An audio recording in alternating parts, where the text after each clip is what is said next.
할렐루야. 우리 새 달을 시작합니다. 7월 1일 우리 함께 말씀 나눌 때 하나님께서 그 가운데 함께 하실 것을 확신합니다. 기도하겠습니다. 참 좋으신 하나님 감사합니다. 새날을 주시고 또한 우리에게 소망을 주셨습니다. 하나님 안에서 주어진 하루하루 말씀으로 또한 하나님의 뜻을 행함으로 주님께 영광 돌리기를 결심하는 우리가 되게 하여 주시고 그것이 주님의 약속의 풍성함으로 이어질 수 있도록 이끌어 주시옵소서. 예수님 이름으로 기도드립니다. 아멘. 찬송가 우리 함께 부릅니다. 찬송가 342장입니다. 찬송 342장입니다.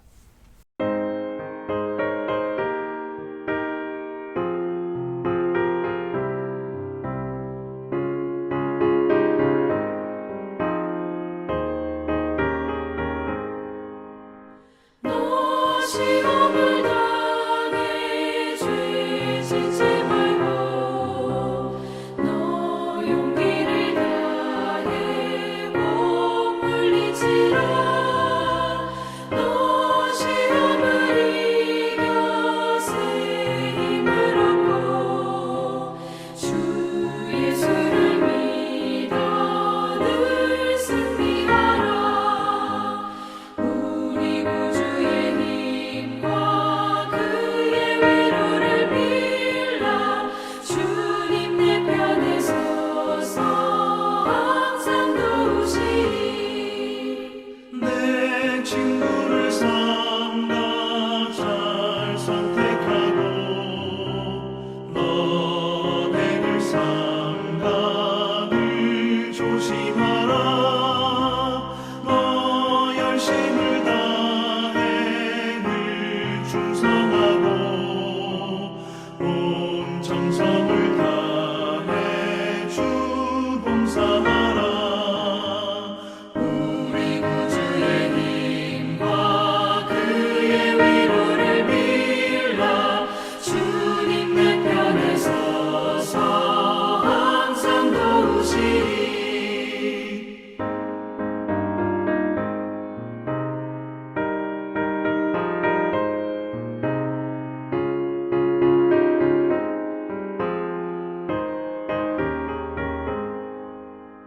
잘 이기는 자는 상 받으리니 너 낙심치 말고 늘 전진하라. 내 구세주 예수 힘 주시리니 주 예수를 믿어 늘 승리하라.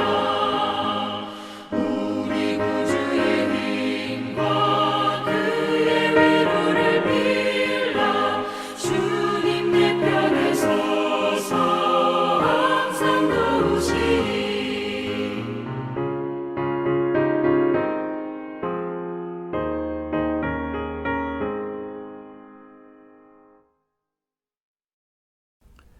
야고보서 1장 1절서부터 11절 말씀입니다.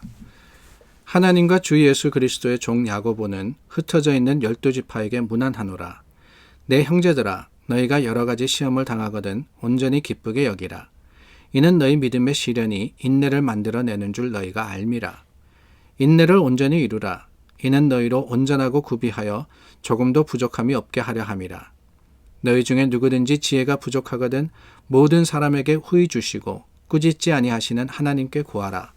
그리하면 주시리라. 오직 믿음으로 구하고 조금도 의심하지 말라. 의심하는 자는 마치 바람에 밀려 요동하는 바다 물결 같으니 이런 사람은 무엇이든지 죽게 얻기를 생각하지 말라. 두 마음을 품어 모든 일에 정함이 없는 자로다. 낮은 형제는 자기의 높음을 자랑하고 부한 자는 자기의 낮아짐을 자랑할지니 이는 그가 풀의 꽃과 같이 지나감이라. 해가 돋고 뜨거운 바람이 불어 풀을 말리면 꽃이 떨어져 그 모양의 아름다움이 없어지나니 부한 자도 그 행하는 일에 이와 같이 쇠잔하리라. 오늘부터 야고보서를 나누게 되는데요. 이 야고보서 1절 말씀에 보니까 저자가 분명하게 드러나 있습니다. 하나님과 주 예수 그리스도의 종 야고보는 흩어져 있는 12지파에게 문안하노라 그랬습니다. 야고보가 누구에게 편지를 쓰느냐? 12지파. 유대인들을 대상으로 하고 있다라는 거죠. 특별히 유대 그리스도인들을 이야기합니다. 유대인으로서 예수님을 믿는 사람들이 수신자였고 발신자, 그러니까 저자는 누구냐? 하나님과 주 예수 그리스도의 종이라 그랬습니다. 그리고 이름이 분명히 나와 있는데 야고보라고 되어 있죠. 성경에는 이 야고보라는 이름이 크게 두 번 나옵니다. 하나는 사도 야고보입니다. 야고보와 요한 형제였죠. 그 중에 야고보가 있고요. 또 다른 하나는 예수님의 형제, 예수님의 이 형제였던 야고보입니다. 그 형제 야고보 그리고 사도 야고보 이 둘 중에 누구냐? 학자들은 야고보서를 기록한 사람은 예수님의 형제였던 야고보다 이렇게 이야기하고 있습니다. 그 이유가 두 가지가 있습니다. 큰 두 가지의 이유가 있는데 하나는 사도들의 편지는 대부분 주 예수 그리스도의 사도라고 자신을 표현하고 있고 그런데 오늘 말씀해 보니까 그리스도의 종이다 이렇게 표현하고 있는 그 한 가지 이유가 있고 두 번째는 이 야고보서가 주후 약 50년경에 쓰여졌는데 사도 야고보는 그 이전에 이미 순교를 하셨기 때문에 저자가 누구냐 바로 예수님의 형제였던 야고보가 아닐까. 그 야고보는 예루살렘 교회의 수장으로서 오랫동안 예루살렘 교회를 섬겼던 그런 분이셨습니다. 그분의 말씀, 그분의 편지인데 우리가 유명한 일을 잘 알죠. 이 믿음에 대해서, 믿음과 행함에 대해서 야고보서가 어떻게 이야기를 하고 있느냐. 행함이 없는 믿음은 죽은 것이다 라고 할 정도로 행함을 강조하는 책으로 우리가 이 야고보서를 알고 있습니다. 물론 그렇습니다.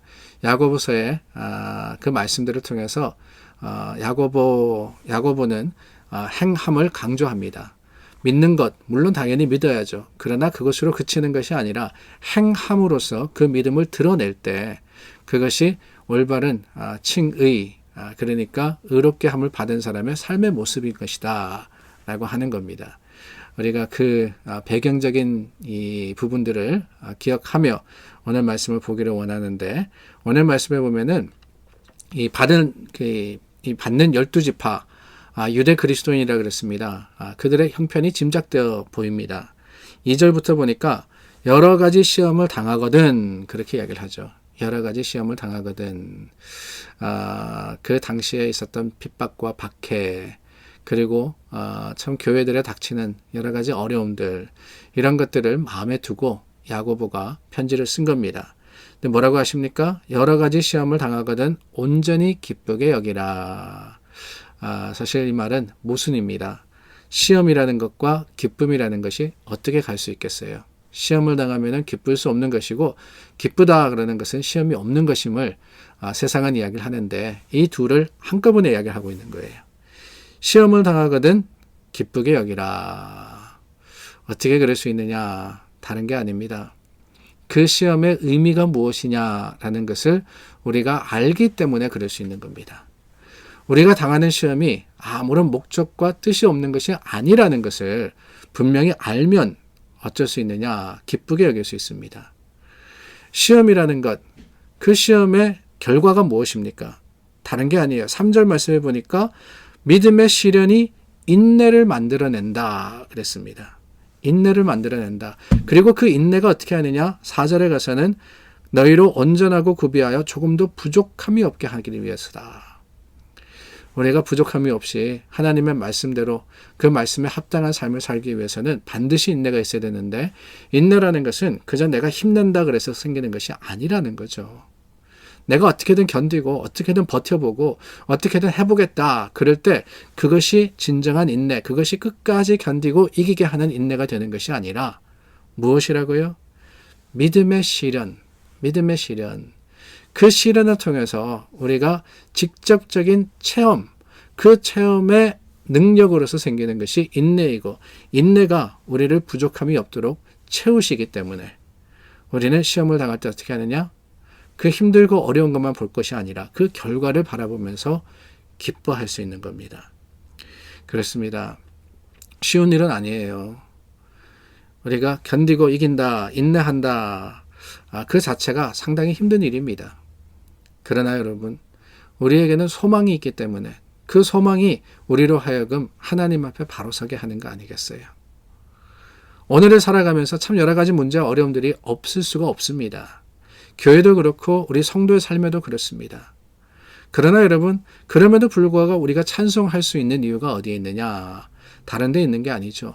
약속에 있지 않습니까? 하나님이 주시는 약속. 하나님께서 우리에게 이미 허락하시고 이미 약속하신 그 영생이 있기 때문에 우리는 오늘 찬송할 수 있는 것처럼 우리에게 여러 가지 시험이 닥쳐온다 할지라도 그 시험으로 인해서 넘어지고 쓰러지지 않을 것은 지금을 보는 게 아니에요. 눈앞에 있는 게 아니라 그 문제 뒤에 있는, 문제 너머에 있는 하나님의 놀라운 능력을 바라보는 겁니다. 그렇습니다. 물론 힘이 들고 어렵기 때문에 우리는 내 힘으로 해서는 안 됩니다. 내 힘으로 하려고 하다 보면 넘어져요. 쓰러집니다. 실패합니다. 그렇기 때문에 어떻게 하라고요? 하나님께 구하라 그랬어요. 하나님께 구하라. 그리하면 주시리라. 이거는 확신입니다. 하나님께 구하면은 주실 수도 있다 없다 이게 아니에요. 주시리라. 분명하게 주신다 라고 선포합니다. 오직 믿음으로 구하고 조금도 의심하지 마라. 의심하지 마라. 왜 그렇습니까? 의심이라는 것은 우리를 흔들기 때문에 그렇습니다. 의심이라는 것은 우리로 하여금 방향을 잃게 하기 때문에 그래요. 그렇기 때문에 우리는 주님 앞에 하나님만을 바라보고 주님께서 약속하신 것을 굳세게 붙듦으로써 주님의 약속을 이루는 그 약속을 완성시키는 믿음에 담대한 사람들이 되어야 합니다. 사랑하는 여러분, 우리 삶에 참 힘듦이 많습니다. 코비드-19는 물론이거니와요. 우리가 살아가는 삶의 현장에는 매일같이 문제가 일어나고 여러 가지 사건, 사고들이 그치지 않습니다. 그러나 그 모든 일들을 통해서 하나님께서 무엇을 이루신다고요? 조금도 부족함이 없는 완성을 이루시는 것을 우리가 기억하건대 실망하거나 좌절하기보다는 하나님을 의지하고 주님께 맡기는 우리 모두가 될 수 있기를 간절히 소망합니다. 기도하겠습니다. 참 좋으신 하나님, 하나님의 약속이 있기에 다시 한번 새 힘을 냅니다. 주님을 붙듭니다. 인내를 이루어 주시옵소서. 우리 가운데 하나님의 주시는 약속과 그 능력이 풍성하게 완성되게 하여 주시고 주님의 거룩하심으로 다시 한번 담대한 발걸음 옮기게 하시기를 원하올 때 예수 그리스도 이름으로 기도드립니다. 아멘. 우리가 인내하여서 완성을 이루지만은 그 과정은 힘듭니다. 그럴 때 하나님께서 우리에게 서로 힘내라고 중보자들을 주셨습니다. 내가 그 중보자입니다. 여러분들이 그 중보자이십니다. 오늘 다시 한번 서로를 위해서 기도하는 우리 모두가 될 수 있기를 바랍니다.